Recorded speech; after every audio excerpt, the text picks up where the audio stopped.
Olá, estudantes do sétimo ano. Sejam todos muito bem-vindos à nossa aula de número 19, da matéria de ciências. Sou o professor Celso e hoje nós iremos falar sobre a nossa parte 6 de animais, a última parte. Vamos trabalhar com os grupos de répteis, aves e mamíferos e vamos ver as suas características gerais, como que ocorre a reprodução e as suas relações com os seres humanos. Os objetivos específicos da aula de hoje: de identificar os principais representantes dos grupos de répteis, aves e mamíferos e vamos identificar as características morfológicas e fisiológicas dos répteis, das aves e dos mamíferos. As características morfológicas, a forma do corpo deles, e fisiológicas, algumas características, funcionalidades únicas do seu corpo, do seu organismo, tipo respiração, circulação, enfim, como que funciona. Antes da gente começar com esses grupos, quero que vocês tenham em mãos o caderno e o penal de vocês. Já tomaram notas de todos os nossos partes de animais anteriores? Então, vamos concluir também tomando notas desses três grupos. Tem alguns grupos com nomes diferentes que a gente não está acostumado no nosso dia a dia, então é interessante sempre escrever, definir o que eles são, fica mais fácil uma revisão depois e até da realização de uma avaliação futura. Relembrando, Filochordata é o filo dos animais vertebrados que apresentam caixa craniana e uma coluna vertebral formada de vértebras. É um grupo composto por mais de 40 mil espécies e nós iremos estudar hoje os três últimos representantes, os três últimos grupos representantes, os répteis, as aves e os mamíferos. Começando com os répteis, eles são representados por lagartos, lagartixas, tartarugas, jacarés, serpentes, entre outros animais. São os primeiros animais vertebrados na linha evolutiva a obterem sucesso no meio terrestre. Então, eles tiveram independência da água. Os anfíbios eles eram dependentes da água para reprodução, para respiração. Eles precisavam do ambiente úmido, do meio aquático. Os répteis já não precisam mais da água, têm independência da água. Apresentando algumas espécies com grande independência de ambientes aquáticos. A gente vai encontrar muitos répteis que vivem em desertos, onde a água 2, 3 vezes no ano, e olha lá ainda. Então, eles têm a grande independência dos ambientes aquáticos, da água em geral. As principais características apresentadas pelos répteis incluem ovo com casca rígida, que protege o embrião e garante o seu desenvolvimento. Um ovo de galinha é bem parecido. Os ovos dos répteis vão fornecer nutrientes. Ele vai ter um vitelo lá dentro, vai ter nutrientes dentro desse ovo que vai alimentar e garantir o desenvolvimento dos primeiros dias de vida ali do embrião, sua formação. Escamas ou placas córneas que revestem a pele e garantem proteção, evitando a perda d'água. Eles vão ter escamas resistentes, grossas, vai impedir que a temperatura do sol aqueça demais o corpo deles e eles transpirem com facilidade. São animais ainda ectotérmicos, ou seja, a temperatura do corpo varia conforme o ambiente onde eles estão. Manteve-se isso com relação ainda aos anfíbios, mas é o último grupo de animais ectotérmicos na linha evolutiva. Eles respiram através de pulmões, não respiram mais através da pele, como eram os anfíbios, ou por brânquias, como os peixes. Eles respiram agora por pulmões já formados.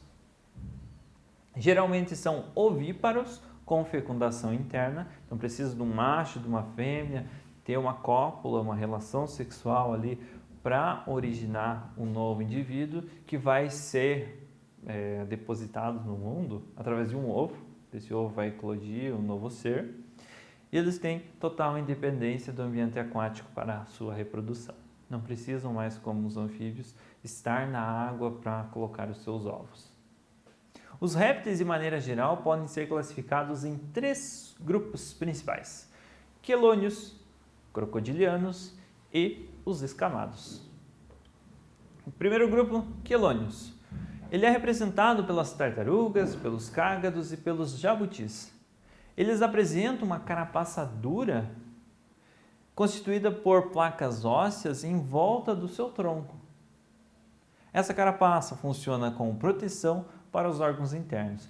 O corpo desses animais é mole ainda, não é tão resistente, eles não têm grande quantidade de placas córneas resistentes, mas eles têm essa carapaça.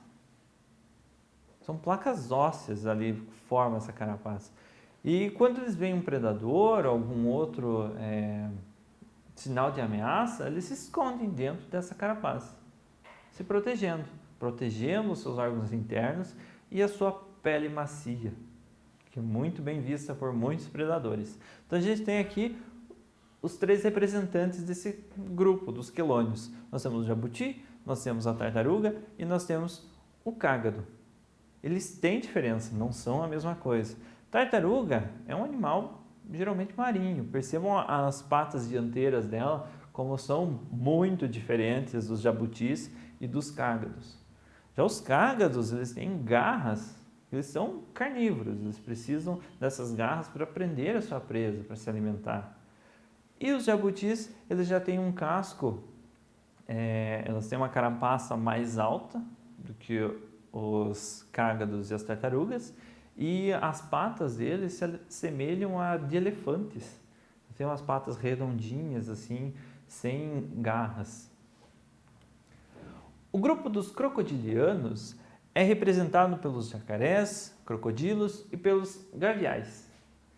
Eles apresentam um focinho alongado, dentes pontiagudos e o corpo recoberto por placas córneas, formando uma couraça resistente. Você já viu a imagem de um jacaré? Ali a gente consegue observar a imagem de três crocodilianos. Você percebe que eles têm uma carapaça já mais grossa, uma couraça mais resistente. Temos os jacarés na primeira imagem, como que a gente identifica? Apenas os dentes superiores dos jacarés são visíveis quando ele fecha a boca. Nós temos os crocodilos, que podem ser identificados porque os dentes superiores e inferiores, quando você fecha a boca, eles estão visíveis. Já os gaviais não são da nossa região, da América de maneira geral. Eles são encontrados mais na Índia. Eles têm um focinho bem fino e a maioria dos seus dentes são visíveis quando eles fecham a boca. Então, o focinho é bem diferente. O mais fácil de identificar dos três é o gavial. Por fim, nós temos o grupo dos escamados, que inclui os lagartos e as serpentes, que têm o corpo revestido por escamas e realizam mudas de pele ao longo de sua vida. Você já deve ter encontrado, talvez, no meio do mato, ou algum parente, ou um avô, um tio que mora mais no interior, já deve ter mostrado para vocês uma escama de serpente. Porque esses animais, continuamente, eles estão trocando as suas escamas, trocando a sua pele. Justamente para crescimento, enfim, faz parte do ciclo de vida desses animais. Serpentes e os lagartos. Nós temos ali alguns representantes desse grupo. Muitos se referem às serpentes como animais venenosos. Essa é uma classificação inadequada para elas, pois elas, na verdade, são animais peçonhentos. Existe uma pequena diferença entre animal venenoso e animal peçonhento. Os dois dão um receio de você chegar perto, né? Ah, você falou, esse animal é venenoso, esse animal é peçonhento. Mesmo que eu não sei o significado direito, eu sei que é bom não chegar muito perto dele, certo? Um animal peçonhento é aquele que consegue inocular uma substância tóxica através de uma estrutura como as cobras. Já um animal venenoso apresenta substâncias tóxicas em seu corpo sem a necessidade de inocular ela, como um sapo. A cobra peçonhenta porque consegue inocular o veneno através das suas presas. Mordida de cobra inoculou o veneno na sua presa. Já o animal venenoso só produz o veneno, não tem como inocular esse veneno, colocar na presa. É o caso do sapo. a gente comentou, anfíbios produzem as glândulas de veneno que são liberados, o veneno é liberado quando ocorre uma pressão no corpo desse animal. O cachorro foi lá, mordeu esse sapo, ele liberou o veneno na boca do cachorro. Tipo assim. O grupo das aves é formado por aproximadamente 9.000 espécies que ocupam quase todos os ambientes da Terra. Se encontra ave em todos os climas, todos os tipos de climas da Terra. Há espécies que não voam, como a ema e o avestruz, e outras que são voadoras, como o beija-flor, os gaviões. E existem ainda aquelas que podem nadar e se alimentam em meio aquático, como é o caso dos patos e dos pinguins. Todos são aves, então ocupam o meio atmosfera, ocupam o meio da hidrosfera e ocupam o meio da litosfera. Então, são encontrados nos 3 grandes constituintes do planeta. As principais características dos grupos das aves são endotérmicos. Aí começou os endotérmicos. Já não temos mais animais ectotérmicos. Os endotérmicos regulam a própria temperatura corporal, mantendo-a praticamente constante. Varia muito pouco a temperatura do corpo desses animais. As penas sobre o corpo que auxiliam no voo e na manutenção da temperatura corporal. Glândulas urupígeas que ajudam na hipermeabilização das penas, geralmente em espécies aquáticas. Mas uma ave pode voar numa garoa justamente porque ela tem as penas hipermeabilizadas. É como se fosse encerada. A água bate na pena da ave e escorrega, não chega a molhar a pena. Respiram por pulmões que estão ligados a projeções chamadas de sacos aéreos. A gente vai comentar mais para frente sobre esses sacos aéreos. São ovíparos com fecundação interna. Como nos répteis, põem ovos, a galinha, por exemplo, e a fecundação é interna, precisam de uma cópula, de uma relação sexual para fecundar esses ovos. Tem bico e não tem dentes. Então, as aves não apresentam dentes. O bico delas pode ser cortado, serrilhado, mas elas não têm dentes. E o formato e o tamanho do bico estão relacionados com o seu tipo de alimentação. Percebam ali no lado 9 espécies diferentes de aves. Olha o bico delas. O bico delas são diferentes. Os bicos delas são diferentes. Algumas são especialistas em furar a casca da árvore para encontrar insetos lá dentro. Outras são especialistas para pescar um peixe enquanto estão mergulhando ou voando. Outras já servem para rasgar a carne de pequenos animais. Outros bicos já servem para quebrar sementes, no girassol, por exemplo, ou sementes mais resistentes. Então, conforme o bico desses animais, a gente consegue identificar o tipo de alimentação que ele tem. Vai se alimentar de frutas, vai se alimentar de sementes, vai se alimentar de outros animais. A gente percebe isso através do bico deles. A capacidade de voo deu às aves a possibilidade de chegar a lugares dificilmente alcançados por outros animais e de ocupar diversos territórios, como a gente já comentou. Estão na água, estão no céu, estão na terra, em todos os ambientes. São inúmeras as características que possibilitam o voo das aves. Entre elas estão os membros anteriores, modificados em asas, obviamente, e recobertos por pena. Sem as asas seria difícil elas voarem. Estrutura muscular e óssea em forma de quilha.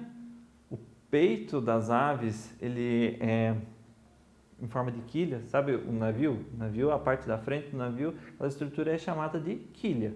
Serve para cortar a água. Nas aves serve para cortar o ar. Elas têm uma aerodinâmica melhor, elas conseguem voar com mais facilidade graças a essa musculatura, a estrutura óssea delas com essa formação, em forma de quilha. Presença de ossos pneumáticos, cheios de ar. Então, são ossos furadinhos, cheios de ar, ossos porosos.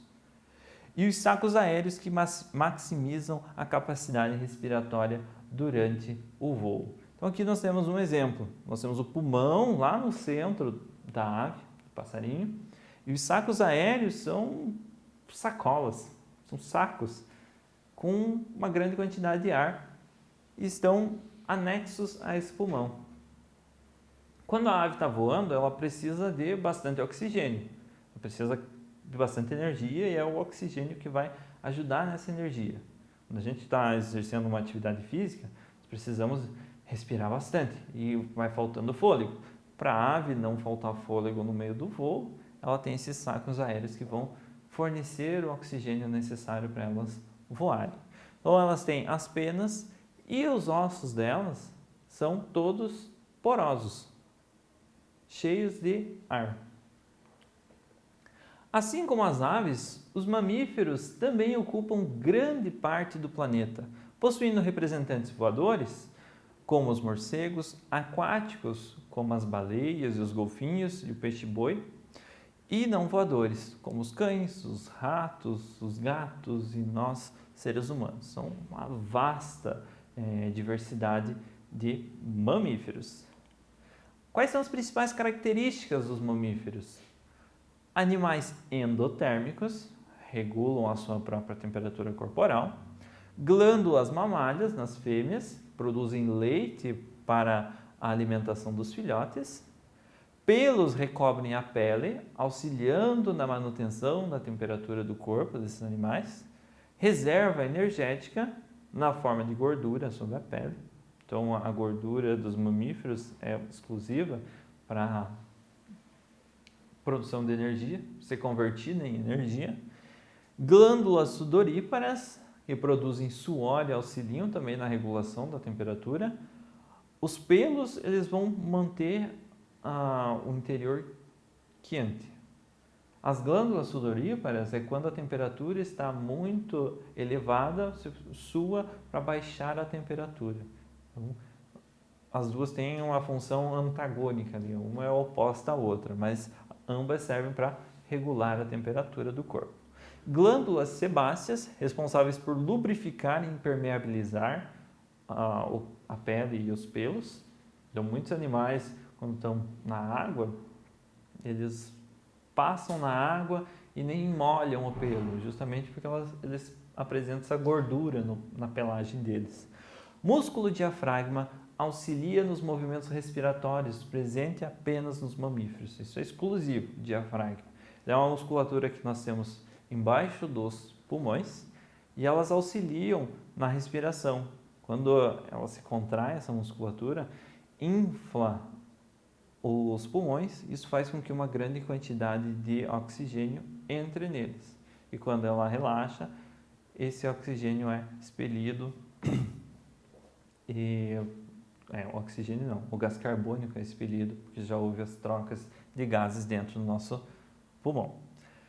Dentes, os formatos e tamanhos deles estão relacionados com o modo de alimentação de cada espécie, então a dentição dos mamíferos também vai ser específica para cada espécie. Nós temos ali a imagem de um morcego. Morcegos geralmente são frugívoros, se alimentam de frutas. Muito poucas são as espécies que são hematófagos, que se alimentam de sangue, mas a maioria é frugívora. Então, a dentição deles é específica, vai variar dependendo da sua alimentação. A maioria dos mamíferos é vivípara, com exceção do ornitorrinco e da equidna. E apresenta fecundação interna.